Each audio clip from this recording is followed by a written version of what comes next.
একজন পুরুষকে জিজ্ঞেস করা হলো যে আপনার জীবনে সব থেকে গুরুত্বপূর্ণ মহিলাকে। সে হালকা করে হেসে বলল আমার স্ত্রী।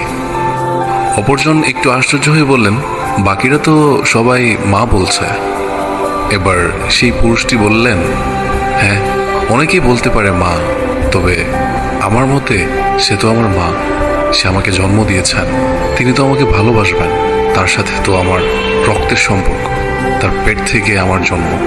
তবে আমার স্ত্রী, তার সাথে তো আমার কোনো সম্পর্কই ছিল না, তাও সে আমাকে ভালোবেসে আমার পাশে দাঁড়িয়েছে, আমার জীবনের সব সময় আমাকে শক্তি দিয়েছে। নিজের বিলাসবহুল জীবন ছেড়ে, নিজের পরিবার ছেড়ে আমার সাথে সেই অভাবের জীবনেও আসতে রাজি হয়েছে। সে শুধু আমার ভালোবাসার কথা ভেবে। তাই সেই আমার জীবনের সব থেকে বেশি গুরুত্বপূর্ণ মহিলা।